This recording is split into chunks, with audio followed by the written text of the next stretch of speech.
This is the Ford Ranger Platinum, the luxury-focused version of Australia's top-selling dual-cab diesel ute. And it does come with a lot of luxury inclusions and also comes standard with Ford's V6 and a full-time four-wheel drive system. And there is a lot to cover, so before I get blown away, not by the car, by the wind, don't forget to like, share, subscribe and hit the bell, and let's get straight into the review.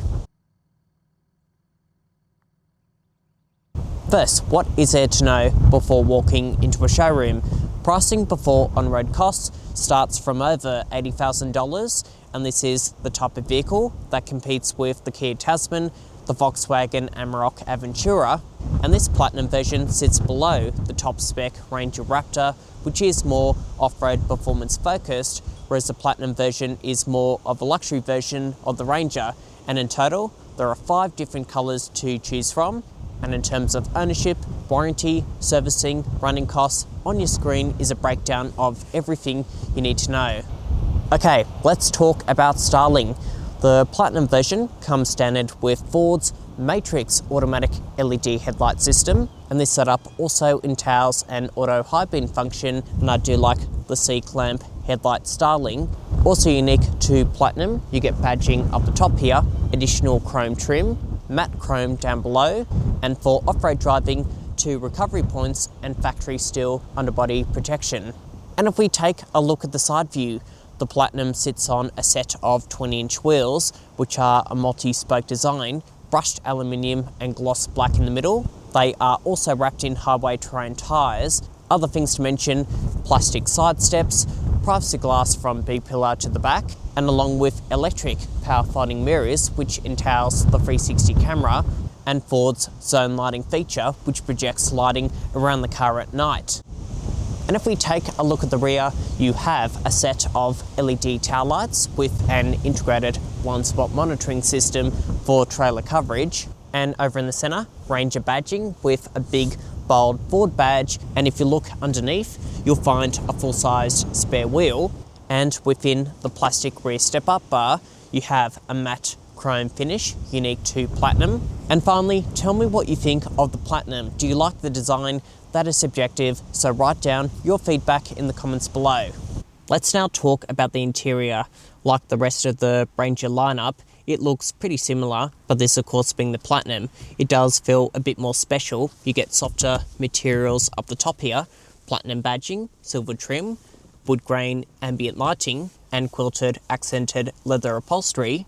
It also feels well made. Up the top here, nice and soft where you rest your elbow, and soft over in the center as well.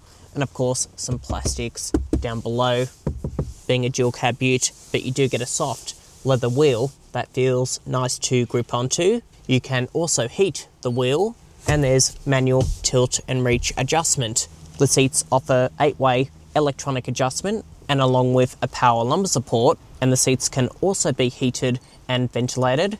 There's a driver's side memory function, and down the bottom here, dials and buttons for the climate control, and there's also a climate menu within the touchscreen. And if we talk about the functions of this 12-inch touchscreen, you have a volume dial down the bottom here, buttons on the wheel. The menu structure hasn't changed either, so it is pretty straightforward. You can go to your car functions, camera systems, and there's also both wireless Apple CarPlay and wireless Android Auto. And you can also talk to the car using Ford's voice control. There's also inbuilt satellite navigation with 3D mapping and live traffic updates.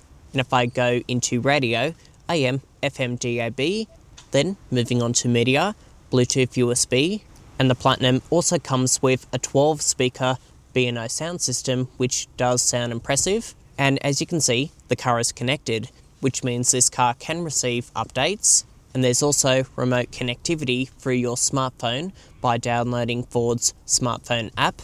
And if I go into this app, this is a sketch pad so you can draw things.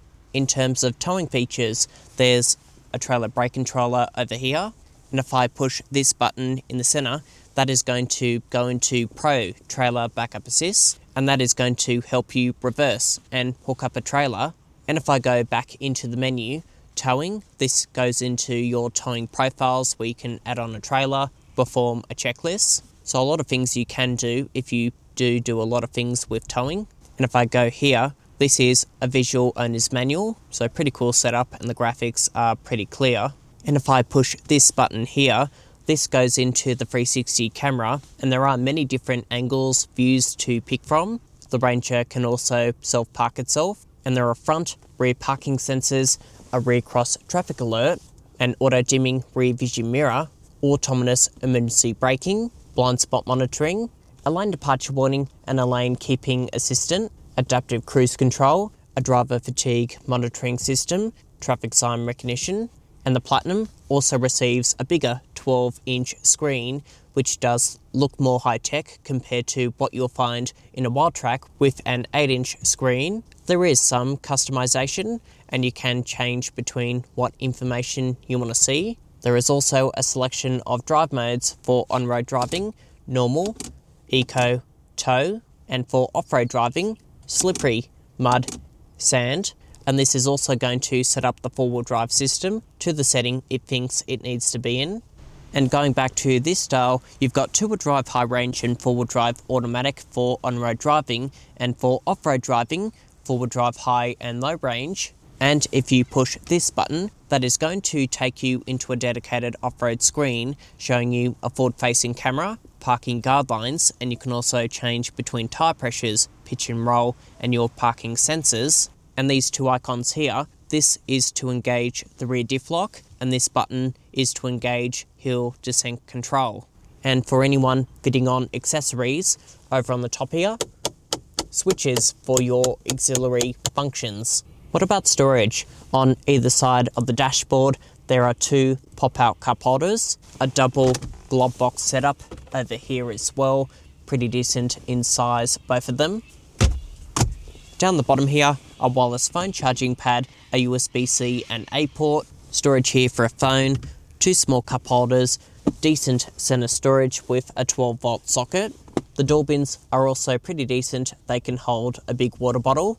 Up the top here, mirrors without any lighting, and there's also a sunglasses holder as well. It is also an easy car to climb in and out. There's a remote key, keyless entry, and push button ignition. Okay, here in the back with this seat set in my position, knee room, toe room, headroom is okay for a dual cab ute. In the middle, it is a bit tight, but knee room, toe room is okay, but headroom is pretty good. And there are also air vents back here, a USB-C and A port, map pockets behind the front row seats with little pockets here, decent door bin storage, which can also hold a big water bottle, grab handles up the top here, lighting, coat hangers, and a flip down armrest with two small cup holders. This back seat can also fold down, revealing a flat load section, and you also have the ability to lift up the seats, and that is going to reveal additional storage and your spare jack. Finally, for child seats, the two outboard seats are ISOFIX compatible, and right behind me, two top tether points. Okay, let's take a look at the tub. As standard, this comes with an electric roller shutter which you can activate with the key fob, the button inside the interior, and the button inside the tub. There is also a soft, damped tailgate, which means this is easy to open and close. And if we take a look at the tub itself, pretty decent size compared to other rivals, and you can fit a Euro-sized pallet.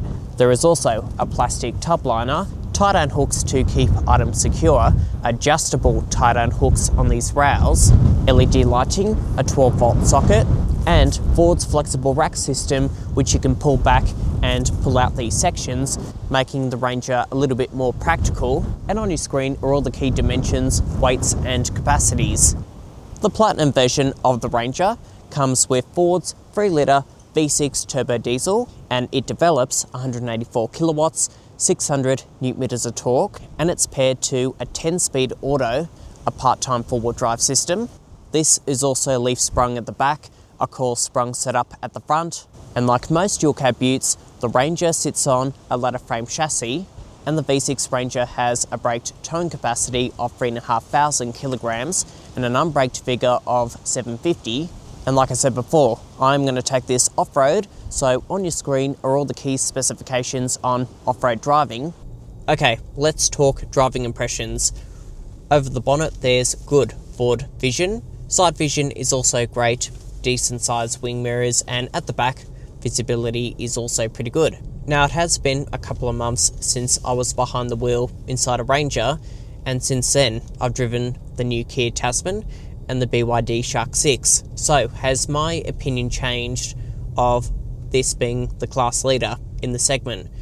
In terms of steering, I think the Ranger is amongst the better cars in terms of dynamics. The steering feel is nice and light and very direct at the same time.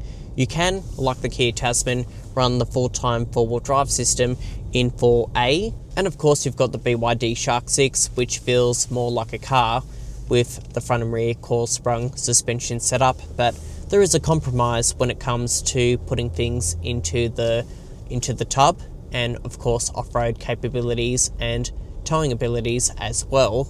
But in terms of refinement, I think the Tasman wins, because not only the cabin is wider, I think it does sit on the road much better. Not to say this is bad, this is still the best, well, the second best now. And although this Platinum version has been aimed to be more luxury focused compared to what you'll find on a Wild Track, this does have a bigger wheel size, and as you can see with the camera footage, it does crash around a bit, especially over really harsh bumps. The tyre profile is a bit thicker compared to the wheels on the Ford Everest Platinum, but you cannot beat this V6 engine. When you put your foot down, it does get moving. It is so much more responsive compared to the Tasman's 2.2 litre diesel, especially on the motorway between 80 to 110. Both gearboxes shift really smoothly, but the 10-speed in its comfort or eco setting, it does feel a bit unresponsive at times. And in terms of driver assistance, the adaptive cruise control works fine. The lane centering and the active steering sometimes is a bit clumsy, and it will tell you to put your hands back on the wheel, even though you do have your hands on the wheel. And the rear cross traffic alert, that interfered sometimes when you do reverse park at a shopping centre pretty quickly, but I guess that is a safety benefit after all. But aside from that, pretty good from that perspective. Finally, what about fuel consumption? Ford says on a combined cycle that the Ranger V6 will achieve 8.4 litres per 100. Now, driving around town, it is averaging around 11, and that is in stop-start traffic. You can get that figure down to 9 to 10, but on the freeway, I did drop the figure below 7 litres per 100, and that is pretty impressive, I think. Okay, time for some off-road driving. We're going to work our way down from four-wheel drive high range to low range, activate the rear diff lock, and test out the hill descent control.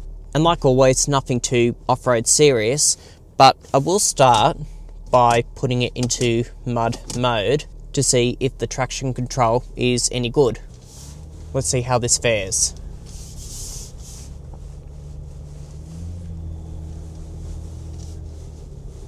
It's not a steep hill, but it does get slippery up the top here, and when it has rained, yeah, it's not really a hill that you want to go up with highway terrain tyres, but so far so good. What happens if I put it back into normal? Does it make any difference? It's not really that wet. Okay, a little bit of wheel slip back there. Even in four-wheel drive automatic, one wheel lost traction. Okay, hill descent control. One thing I find annoying, the controls are within the off-road screen, which is fair enough, but it does take a bit of time to load up. We'll just engage that and see if it redeems itself. So it's going down slowly. I'm in four-wheel drive, high range. There are no paddles, and you can't manually change the gears for some reason. But it is working. There is no tyre slippage. It's maintaining its grip. And going down here, slow down. I did make it go faster by accelerating. And just be very careful over here. Okay, let's try out four-wheel drive low range. Neutral, engage that, roll back, stop, set, yep, we're engaged.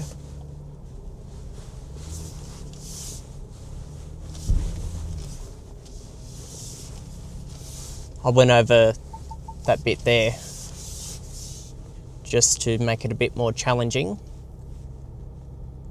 It goes up a bit more controllable at a steadier pace, of course, and it's revving around 1,500 RPM at a speed of 6. So a pretty good controllable speed, and if you build up the revs, it does feel pretty quick in low range. Some low range gearboxes feel very slow. And I think this is the same four-wheel drive system like what you'll find in a Range Rover, because they do share a lot of parts still, because all the terrain response modes and how they work are very similar to Range Rover. So as you and I expected, it goes up pretty well, pretty capable. So my final conclusion on the Ford Ranger Platinum: there's a lot to like. It's nice on the inside, powerful engine, great tech, and it is amongst one of the class-leading utes still, I think, in the segment. But tell me, would you pick a Ford Ranger over a Kia Tasman, or even a Volkswagen Amarok Aventura? Let me know your feedback, and don't forget to like, share, subscribe and hit the bell, and I'll see you next time. Thanks for watching.